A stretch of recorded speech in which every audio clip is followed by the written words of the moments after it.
This is Hold My Stethoscope. Hello, everyone. Welcome back to Hold My Stethoscope. This is season 2. Can you believe it? How did we do a whole first season already? It's wild. Yeah. So obviously, we're super excited to be back for our second season. I am Brittney. So, for those of you who didn't watch our first season, I recommend you do go check it out and especially watch episodes 2 and 3, where we kind of share a little bit more about our stories and Felicia's story to get caught up. So, those are the only two you need to get caught up to kind of where we're at today. But we're super Yeah. excited to have you back. Brittney, you're a nurse turned educator. Me and Felicia hold this podcast each week. And I own my own company, Max Edu, and do a lot of trauma and nursing education that way. So I got my girl Felicia back. Felicia, how are you, love? Hi, everybody, and Happy New Year. I am so excited for season 2. I can't believe that we've already completed season 1, and it was absolutely amazing. And I enjoyed sharing my story and Brittany sharing her stories. And now we're on to season 2, and we have so much planned for you guys. So, for those of you who were with us last season, welcome back. Thank you, thank you, thank you. And for those that are new and joining us for season 2, we welcome you. Hi, everybody. Yay. So this season, we decided we have an amazing nurse community. And I don't want me and Felicia to silo any other specialty out there that's not ER, because ER is our background. But I want this, and Felicia wants this to be a nursing podcast, not an ER nursing podcast. So That's this right. season, we are expanding our reach beyond just ER stories. We have very special guests lined up already for the season to include all of the specialty areas: advanced practice nurses, ICU, med surg, OB, outpatient, all around, to be able to expand the horizon of nursing and get that conversation started and talking. So I'm so excited for people we already have lined up, people we are hoping to get lined up. Yeah. It's going to be amazing. Yes. So excited about this season. And we hope that you enjoy it and feel free to be a part of us. Reach out, share your stories. Let us know if you'd like to be a special guest on our special podcast. So thank you all. We welcome you. Yes. All right. So we're gonna just do the season opener, me and Felicia, like the old school days, before we start with our guests next week. We are in February already. You guys are gonna be seeing this when it drops, February 11th. So happy early Yay. Valentine's Day. February Yes. is American Heart Month. So we decided to take it literally and really kind of talk a little bit about cardiac knowledge that goes along to all baselines. And All remember, you right. don't have to work in the ER to save a life. You guys are all critical nursing to be able to recognize stuff and be able to intervene and really touch patients' lives no matter where. So let's grab your stethoscopes and listen in. Season 2 reset. All right, everybody. All right. So the first kind of topic we're going to talk about is that, a little educational one, because it is American Heart Month. They just came out with the 2025 updates at the end of last year. And we kind of want to just talk about that. No matter where you work, you can still, like I said, touch lives. Cardiac emergencies don't always give you a warning they're going to come. There's, acute coronary syndromes. We have, heart disease is still one of the leading causes of death in the United States. It affects millions of people each year. And it's very important, not just as a nursing community, but, as a whole, as a human population, to be able to recognize when somebody's starting to have an acute coronary syndrome and being able to intervene. So, just talking about some kind of early warning signs that you may see with patients that are beginning to experience a cardiac arrest. So, some of those things that you can see is patients becoming short of breath, they're becoming more fatigued, they are becoming, diaphoretic or they get sweaty. They may complain of chest pain, obviously, but it may not be just typical chest pain. Sometimes it can be like pressure, it can be shoulder pain, arm pain, Could be jaw jaw pain. pain. Women actually have a large amount of epigastric pain in their stomachs Absolutely. when they have heart attacks. So it's not always just the, oh my God, I'm having a heart attack type of situation. There are other subtle signs to look for that can absolutely be related to an acute coronary syndrome. Right. What other warning signs have you seen, Felicia? Those are like a couple, but there's a lot. I've seen many where people feel like they have gas. Mm. I personally know from that gas pain, and I'm sure many can relate, can, oh my God, like feel like you're having a heart attack. And but you never know. It could be that somebody is having a heart attack. So don't just take it lightly. Those are some of the signs that I've seen. There are people who definitely with shortness of breath or just diaphoretic blood pressure could be through the roof, but sometimes it's not through the roof. People who are athletic, running, I've seen them like literally come into an emergency setting and literally are in the middle of like having a heart attack. And these people are like athletic, nicely built. You just never know. People present differently. Men present different from women. So don't ever just take it lightly if somebody says that they feel like they're having a heart attack. We always would rather lean more on the safe side and check that out without just saying, "Oh, girl, you're fine," or "You're fine. It's just a hypochondriac." You want to make sure that you look into those things and you get it checked out. So Yeah. those are some of the signs I've seen. What about you, Brittany? The other thing is I feel like there's sometimes like GI stuff that can mask it a lot. So like, vomiting, Definitely. nausea for sure. The Yeah. epigastric in women is a huge one. Even when people are just being like, and this can be very hard. I know we said we're expanding to nursing, but like ER when they come in and they're just like, I don't feel good. Like I just feel off. Right. Like those are Right. always hard because you can have patients that have those very vague symptoms No.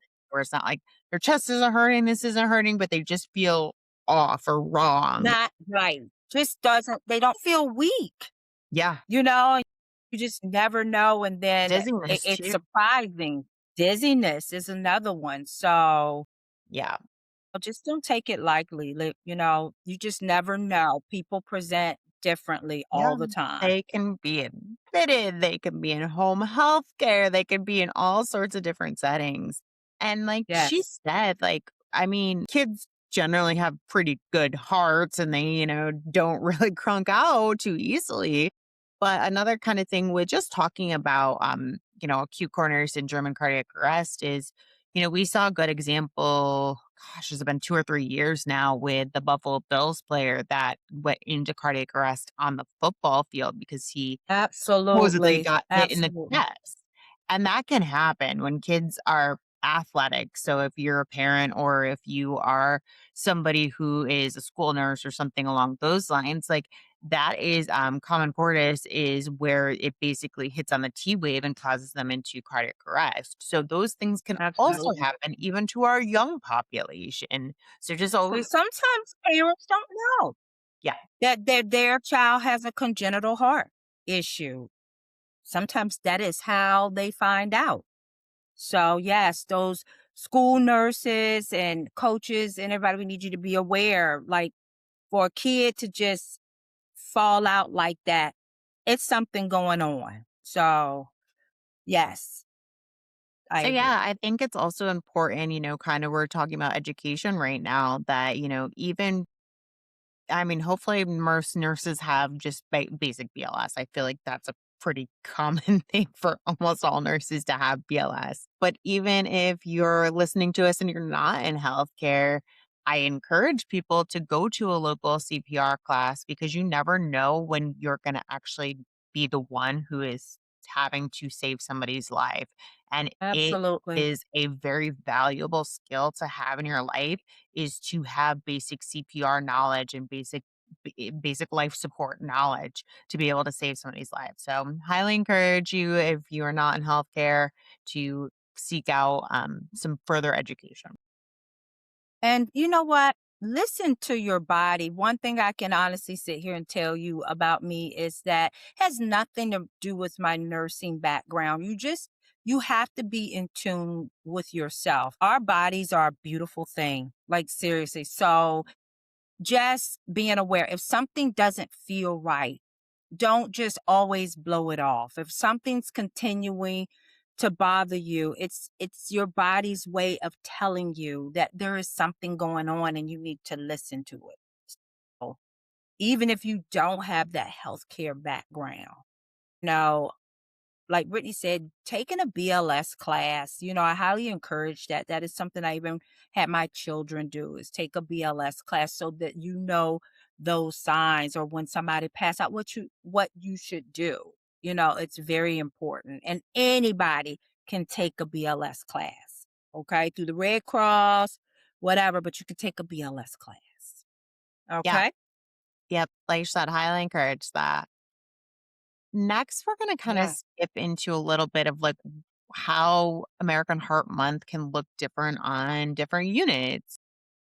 We'd kind of already said patients can be vague with their symptoms, but if you're working on like a med surge unit or, telemetry unit, you can get patients that have arrhythmias, dysrhythmias. You can have patients that come in with cardiac chest pain, with their NSTEMIs, non ST elevation MIs. You can have patients come in and they're like post op and they've got demand ischemia, or, even skipping to like OB here, but you have OB patients that can come in with a Absolutely.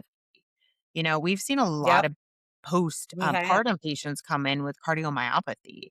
So, like, there can be, when we're telling you cardiac stuff everywhere, there could be cardiac stuff everywhere. I mean, So, people who use drugs. mhm. That's Yeah, another one that you yeah, they come have in to with be really careful with, endocarditis. seriously. Yep. Yes, endocardi absolutely, Yeah. absolutely. ICU, people who work nurses working in ICU units are dealing with what we call cardiogenic shock, you know, um, and have to be put on cardiac drips, or have some type of cardiac device implanted. So that's another like area that you need to look into that when it comes down to having heart issues. Outpatient clinics, people coming in with hypertension, these urgent cares or whatever, people coming in and blood pressures through the roof, knowing what those risk factors are, and just making sure that we don't delay care. So we want to be Yeah. careful of that as well. She brings up a really good point because kind of part of this too is something that my own personal opinion, we don't always do the best at preventative care in this country. In the United States, we're not very good at it, in my opinion. Not saying that's for anybody else, Right. I but agree. I agree. and I feel like it really does a lot with patient education. I know our I get it. Primary cares are just overwhelmed and there's so much insurance issues and this and that. And I've probably said this before, at least I've had on my social media. It's like the healthcare system it's broken. Like there's definitely Right. flaws. And part of that I think goes back to just the basics of preventative care. It's about, that Right. education about nutrition, diet, exercise, those things that we can do to prevent patients from having those cardiovascular risks. Like we can't take all. Absolutely. There's obviously a Right. hereditary portion of this, but like Yes, lifestyle. genetics play a huge part in it, but then we have a part in it ourselves that we play in it that we can, hopefully help with preventing these things from occurring. So we just have to take accountability for ourselves. So most definitely. Yeah, because Yeah. I feel like our biggest tool as nurses, and probably sometimes, once again, personal opinion, our most underutilized is our education, is being able to Right. really properly educate our patients. And I know we all have time Absolutely. restraints, which freaking like are just we're all under time restraints no matter what job you work at. And it's just that education piece is, trying to get through to, patients about these kind of things. And like Felicia said, like I've been on my own personal health journey. Like I have not always been the best role model to be like, you need to eat your vegetables and you need to exercise when I wasn't exercising, I wasn't eating right, and I wasn't sleeping well. So like, you're kind of also a hypocrite when you kind of tell people to do that if you're not doing it yourself. So it's, taking care of yourself, but also being able to educate our patients to kind of help Is modify some of those risks. and you're right, Brittany. It's education is huge, and educating our patients are so it's so important. And we have to sometimes just realize that when we're educating our patients, not talk over their head. Like, come down to the level where they can understand because we have a medical background. You go speaking in medical terms, nobody understands that. So you have to talk to patients in ways they understand and ask them, do you understand? Because we want nothing more that when they leave us to know that they feel comfortable with the education that we've provided for them. So it's very important. Education is so important. And I do feel like that is something we're truly lacking in this country. Like, so if we could do our part as nurses, and just take a little extra time. I know a lot of times everything is, move, move, move. But this is how your patients oftentimes end up right back there again because there was some piece of the education that they just either didn't get or was missed or whatever. So let's just do better as nurses, as medical staff to educate our patients better. Just take a little time and do that. I think we will see a difference if we did that. Yeah, and I think, when you kind of talk about that, it's really important to, we're going to talk a little bit about nurse burnout and fatigue, but it took me, I feel like, I've been through my own burnout fatigue. I feel like at some point we all have as nurses, We all have. but I feel like we kind of forget that little piece. Like I know I have for sure, where it's like we talked about healthcare literacy before and how patients, they're not educated. They're at a 5th grade level, and it's sometimes, like, I know my own bias was being like, "How do they not know this? Like, how do you not Exactly. understand that?" And I really have had in the recent years to kinda, like, pull myself back, understand that I have that bias, and be like, "Okay, they don't know better. They don't Maybe know. they should, maybe they No, shouldn't. I don't know, that's not for me to judge, but they don't know, so what can I do to help that person? Because that's at and the end that's of the day, that's what we're absolutely all it. here for. I agree. I agree, and that's like with any specialty, like, I don't know the ins and outs of how the mortgage business and the housing market and and just willing ourselves back in and realizing that just because we know something or we think, "Well, this is common sense," like, it is to us. It is not to your patient. And you have to just take that little extra time, as frustrating as it can be sometimes, to say, you know what? Why not just explain it to them? And maybe have them tell it back to us to make sure that they understand. Just taking just that little bit of extra time. And I know that that's easier to say, but I still feel that maybe we would start seeing less return of the patient if they understood the instructions that we were giving them. So just taking that little bit of extra time, just a little bit, just a little bit. And that also, Yeah, like, kinda ties into also, like, kind of a psychiatric component to this is, and more of that, like, underinsured, uninsured, unhomed patients, like, what access do they have? Do they have access to prescriptions? Do they have access to a warm place to stay? Do they have access to healthy absolutely. food? Do they have access to a primary care doctor?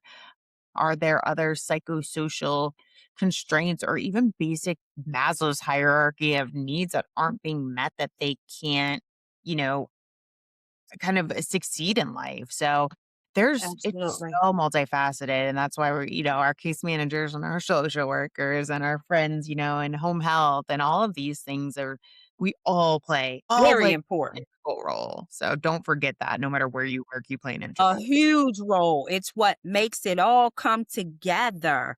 So thank you to those, to those other like collaborative like staffs, the interdisciplinary staff members that when we can all become, get together as a team to make it all work out for a patient because that's really what it's all about and that's what we're there for. Yeah, So it's I agree. tough. We've talked about it so many times. Like, if you've been a listener of our podcast, like we are very, very real in recognizing like, what is like actually going on in healthcare. And it is tough. Like healthcare is very freaking tough right It's now. rough. Like And and right now it's people really bad. Yeah. yeah, and people It's are rough. burning out at rates that we've never really seen before. Like, it's like bedside nursing is hard, it's difficult, and it can be so hard at times to kinda take that and be like, "I'm still treating another human being," because, that Absolutely. compassion fatigue goes out, and it just can be very hard where you're just like, "I just don't understand." Just really trying your hardest to take away the biases, kind of treat every patient with empathy, really trying to listen to them. And just, like we said before, if it's vague symptoms or it's like, oh, I just got a little tickle right here or whatever it may be, just listen to them and take it seriously. And remember, it's always serious until it's not. So once you kind of prove it wrong, then you can kind of back off. But it should always be like worst case scenarios. And we as nurses have got to really work on being less judgmental. I know it's easier to say it because we've all been there. Like, we do our little assessments from across the room and already then figured out what we think. It's not always the case. And being somebody that's been a patient, especially a lot in this past year, I can't imagine had it not been the family of people that I've had as far as in the medical field just because of my background, what it would have been like for me had I not had that background and support. Like, it's not easy, and not all the time are you believed when you have things going on or you say things are going on because we as people can be quite judgmental and that's another thing that I personally am working on. Maybe it's because of my what's been going on with me, but I can tell you it's pretty hurtful as a patient to I know it has to be already prejudged or whatever. So if we could just work on like I don't know why I'm on this kick about we just need to work on being better listeners and not judging, so judgy all the time. I just think that that's important and making people, everybody feels that what they came in for is an emergency. I don't mean like working in the emergency room. I just mean period. It doesn't matter where you work at. So making those patients feel just as important no matter what's going on, you know. So Yeah, well, that's I me on think my it's hard. soapbox. I know we both get on soapboxes, trust us. But I think it can be very, tough. There's so many things in healthcare that I feel like everybody wants to change, and so much that's wrong in healthcare, and so much that's out of our control, though, and that's hard to reconcile with. That there's so much that needs to be changed, but it's not. So, what can we do to bring, the nursing profession kind of in a way back to the core of Back, what nurses is, and that is, caring, being empathetic, and caring, trying to empathetic. uh, been there, done that. We'll say, judgmental biases, all of those things. Felicia said it too. I've said it. Like, we're not perfect. Definitely been there. We've definitely, said things, and it just And been burnt out and burnout. I mean, the burnout. I will tell you, COVID burnt me out. I was tell us, cooked, Felicia, done. tell us. Tell us I was how done. we're on this subject. We're going to burnout now, y'all. We're going to talk about some burnout and compassion fatigue. It goes to the heart of the matter. See how tied that in In there? all of my many years of nursing that I've done, I think that COVID did me in. And I'm sure a lot of nurses can relate to that because this is when I noticed that the nursing profession started to diminish vastly, like fast.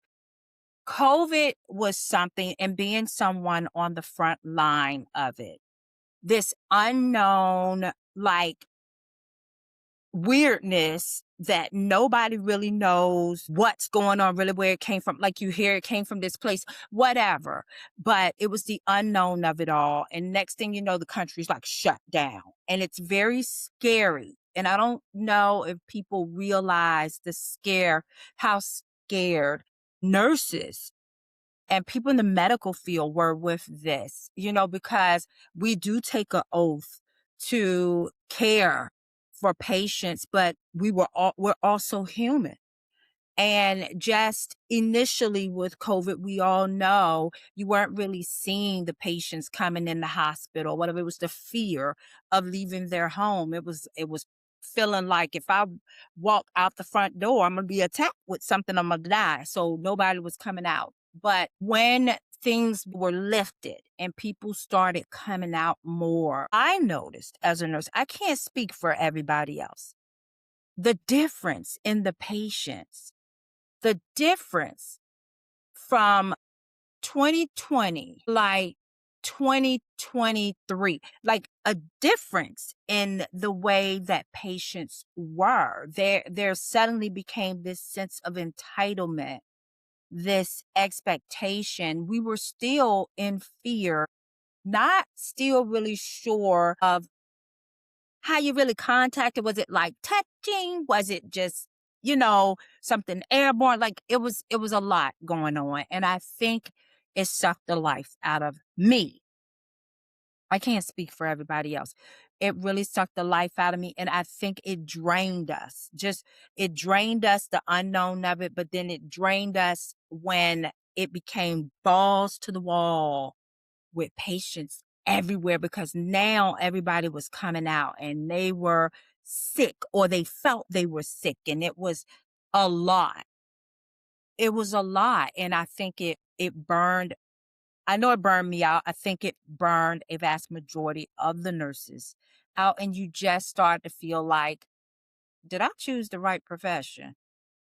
Maybe I need to consider looking into something else because people don't appreciate you. I've lost all of my empathy and sympathy for people. What can I do to get that back? I don't want to be that kind of person that's like when someone is speaking to me. So I do feel that that has definitely been something to, in the nursing profession that has broken a lot of nurses. And this is why so many are burned out and many have actually walked away from medicine. I do still love medicine. I do think sometimes you just have to go in another direction to receive that fulfillment again. And that's what worked for me. So I felt that was COVID burnt me out. What would you say was your burnout? My burnout was before COVID, and I Okay. had been I mean, Felicia's been a nurse longer than I have, but, like, I like to say it was my 7-year itch because 'cause I'd been in the ER at the bedside ER nurse for 7 years at that point. It was a year before COVID, and traveled, seen a lot, done a lot, like, had a great bedside career, but I had gotten to the point where I was working nights, picking up overtime all the time, doing charge and all of these other things. And I noticed that I was becoming snappier with my coworkers. I was becoming snappier with patients. Like I would just kind of that internal judgment was happening. I'm like, why are they here again? We were having an onslaught of like psych patients, and like those can be Yeah. burn you out very quickly. And just kind of like, it was just a combination of a lot of things. And it was just like, I, I don't like who I'm becoming. You know what I mean? Like I didn't like that person. So like I saw an opportunity to switch over to education because I still like teaching, and I've been in this role ever since. So like it was good for me, but those are just some things to kind of take note of is like we say it all the time, and I truly, like, it's hard because 'cause I'm like, I can say it, but I was there once. Felicia was there once. Like, we actually I was lived there. this, and it's people are going through this all the time. People are getting burnout, and they're getting burnout quicker because of the stresses that our jobs make us do on a daily basis. Like, most people, you also have to understand, don't see the things we do, don't know anything about the things that we actually see every day. They don't get it. And the pressures that we're under as healthcare workers is just ginormous. So it's so important, more so, I think, than ever before, of being able to truly take care of yourself because we're burning out. Our patients are demanding more and more and more of us. Our healthcare systems are, wanting more and more and more of us. And there ain't more to give. So just really important to, like we teach our patients, make sure you're getting proper sleep, make sure you're getting proper nutrition, make sure you're drinking your water. All those basic things that we ignore when we're in the midst of it. So it's just it's You important. know, you're right. And nurses needing to realize sometimes their environments can become toxic, maybe for them, and sometimes that's the great thing about nursing. There's so many avenues you can go in. Like, bedside is definitely one, and there are people who will do it many years. And that's what they love to do. And my hat always goes off to them. But there are many avenues of nursing that a lot of people don't even think about. Education was something I never thought about in my nursing career. I didn't ever really think past being a charge nurse in the ER, but when the opportunity presented itself, wow, I didn't even know that was something in me that I would enjoy. And I'm glad my experience is who I am today. Is what has given me the confidence and the ability to do what I do. So I never negate my many years of experience. I loved being an emergency room nurse. And I'm sure many of you love whatever side of nursing that you're in, but know that it's okay if you need to branch out. It doesn't, I'm forever an ER nurse. Just know that. That's who I am. I'm a fern. I'm forever an ER nurse. And that doesn't change just because I decide, I'm gonna go on another avenue of nursing. No, that's okay when you're feeling burnt out. And don't feel like, oh, this isn't the field for me. Maybe I'm not a good no. It just means that maybe you're burnt out from what you're doing and you need to find another avenue that that's satisfying for you. Believe Yeah, me, it's there.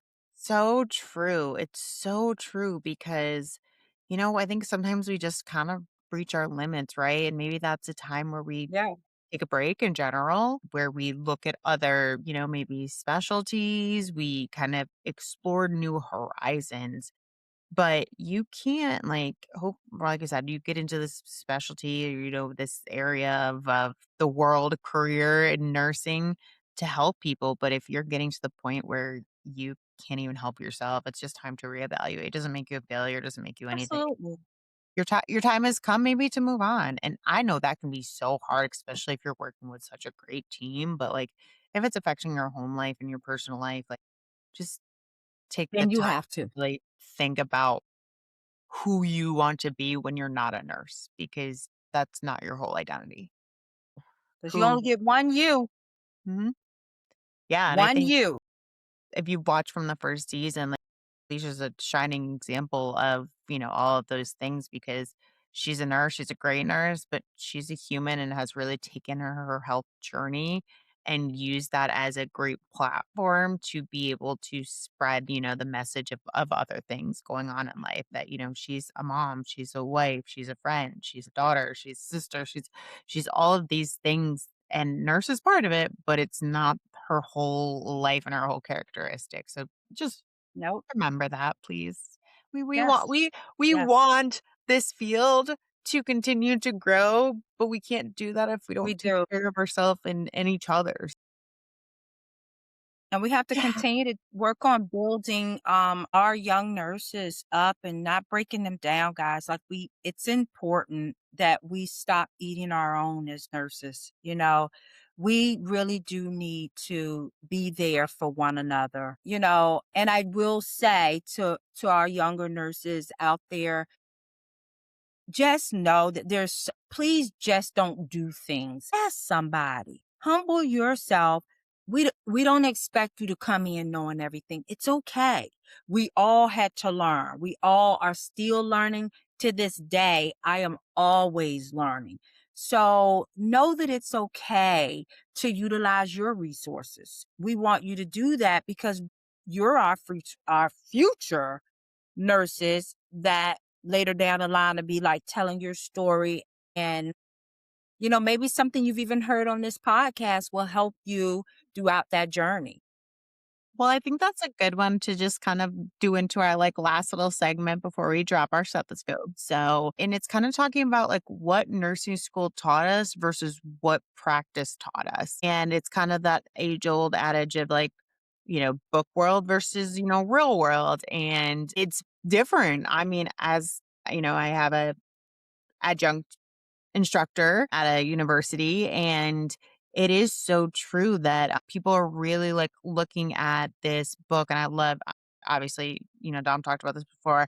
I love evidence-based research. I love having the knowledge about what's good out there, but there is practice differences when it comes to what the book says and what is being practiced in the real world. That's a reality. If anybody tells you different, they're just out of touch with reality. But some things to really consider is we talk about like ACLS protocol. So advanced cardiac life support, that's something, we talk about in codes and how important it is to at least kind of know those algorithms, know what you're looking for. Also, like textbooks are going to tell you, hey, it's chest pain and shortness of breath and diaphoretic. But like we talked about, that's not always how patients present when they're having heart attacks. So Mm, looking for those other kind of subtle signs and symptoms that you know, because you see them. And I feel like that's like kind of like what Felicia's saying. The biggest thing that you can do as a nursing student or new nurse is to keep being curious and asking questions. Keep seeking out information. Keep looking for experiences during your nursing school clinicals, looking for, different things, looking in your new graduate time. Like maybe like this is your time to go shadow other departments to understand the full picture of what's going on. But confidence comes from constant repetition. That's correct. If you are constantly that's it. doing Foley's, I'll just say for instance, because whatever Foley's, but okay, you're repeating Foley's, but you're repeating it wrong every time. You're just going to repeat it wrong for the rest of your life. So, like when you're doing something, do it correctly and continue to do it correctly every time because that's how you build good habits and you break bad habits. We all know there's, once again, we're realistic here, shortcuts in nursing.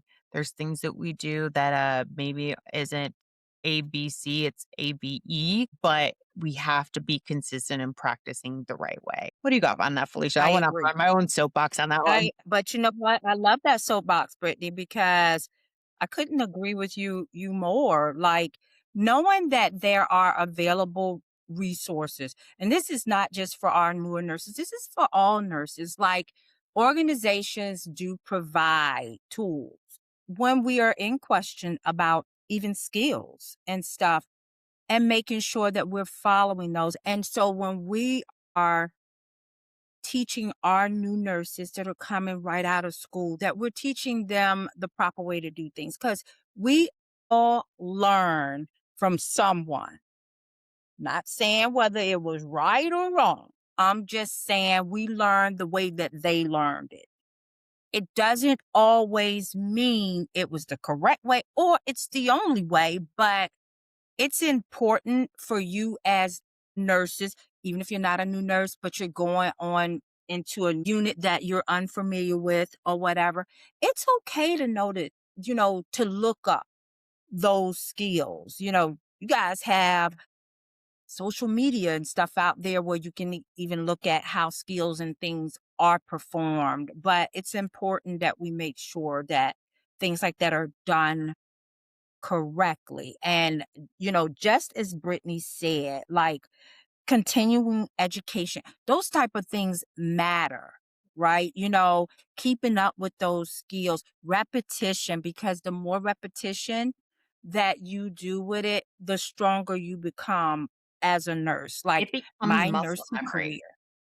it does become muscle memory. You I'll say start my to own remember. Yeah, my own little story is like when I was at my bedside career, arterial lines. I think I did 2 when I was a bedside nurse. Like they're not something we do a ton of, honestly, in the ER setting. ICU, love y'all. You can do it all day, every day. Like it's great. And it wasn't until I had to learn it to teach it to others was until I finally like understood it because I was doing it constantly. And then teaching others helps you learn as well. So whatever kind of like pieces of advice you can take from that, like go with it. And that whether that's like certain protocol you do at the school or, at your clinic or, when you come in and have to assess babies or whatever it may be, there's still repetition and doing things the right way pays off and teaching And others. never be afraid to ask somebody to show you. As an educator, because I'm not out there in it anymore, I constantly have to keep myself up on skills and actually perform those skills, even if it's just me, to make sure if I'm teaching somebody else that I'm teaching them correctly. And like I said, even as an educator, we don't know everything. So therefore, we are always learning. And you can always, maybe Brittany has another way to teach me how to use the rapid infuser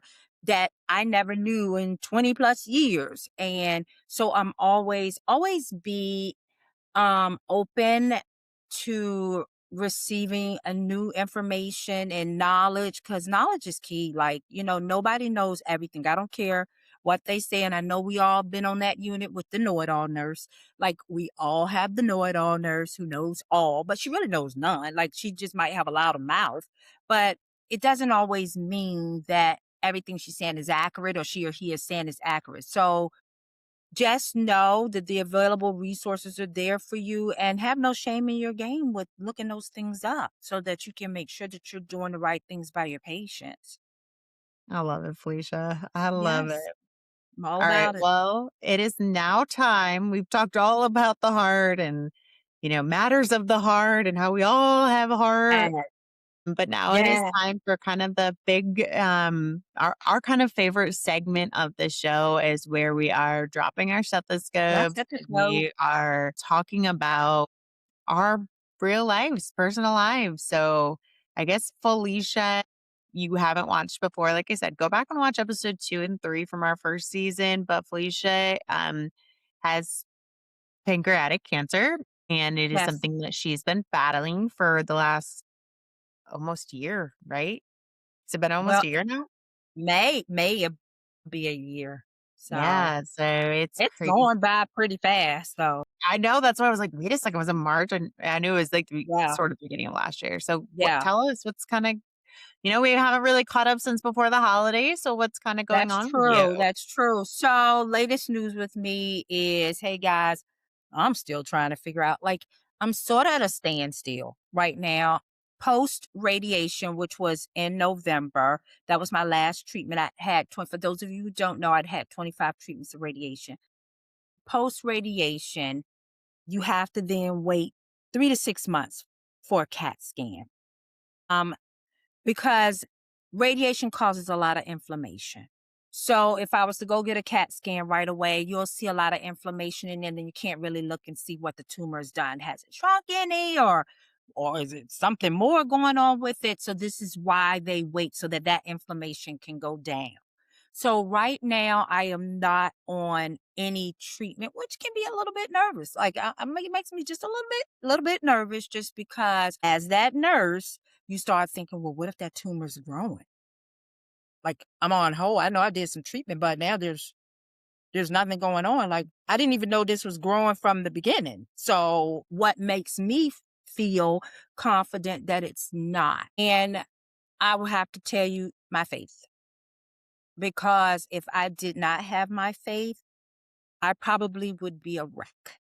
Instead, I am embracing this time of not being on any treatment. You know, when you're constantly poisoning your body, it really does take a toll on all of your organs, not just what's targeted.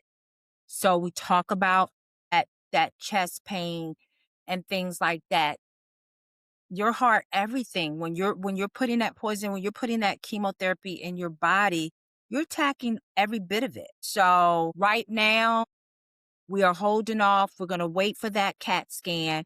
Hopefully, that CAT scan should be March, April sometime, where we will know then if that tumor has shrunk or if what's the deal. But in the meantime, I do have a stent in my bile duct that was put in at the end of last May, because we thought that we would that might up obstructing or whatever. So we wanted to make sure that didn't happen. And Felicia have yellow eyes, because you and I know that was not going to work for me if I had to have yellow eyes. And the good Lord knew that too. So we put this stent in. I ended up having to get the metal stent.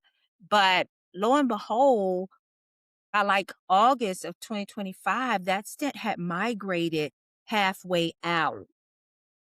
So as I was going through treatment and doing some testing up in New York, they informed me that that stent was halfway out. And they said, just let them know if there was any issues. However, I'm now back home in Florida. So I am working with a GI doctor so we can look at possibly removing the stent and hopefully not replacing it. Here's my motto, everybody. This is why I say the common sense got to come into place. If it's not in place as it is, it's not doing what it needs to do anyway. So can we just take it out?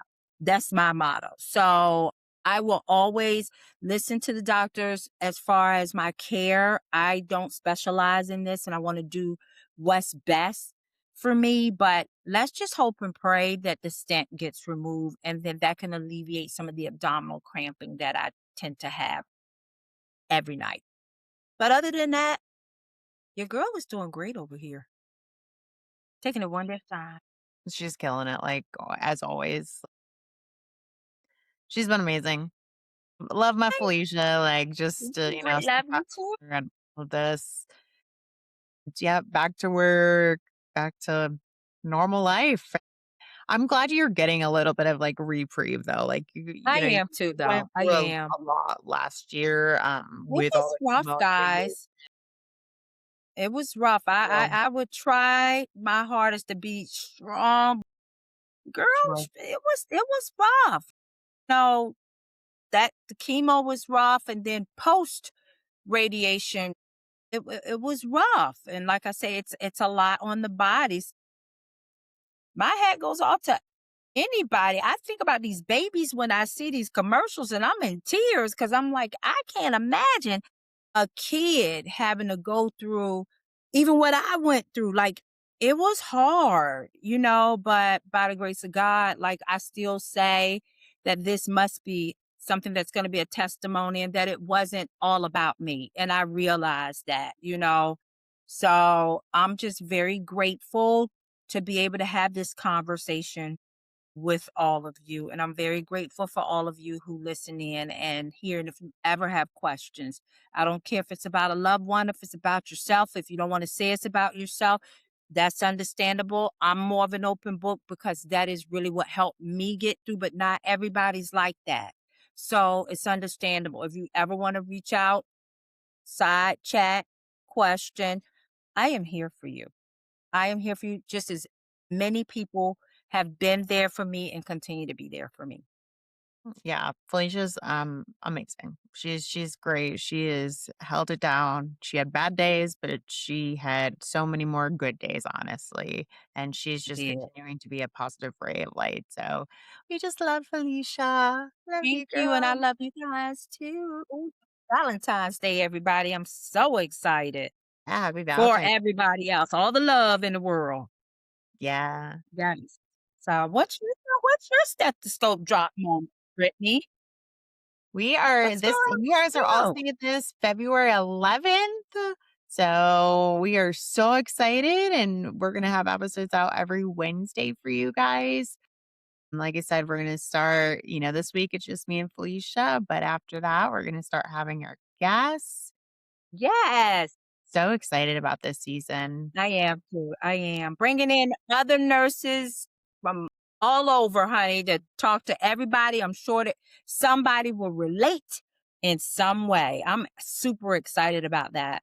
Yeah. Subscribe, comment, please help to continue to grow our podcast and get it out to the masses, to the nurses, because we want this to be a awesome community. You Yes, can follow me and Felicia personally on our social medias.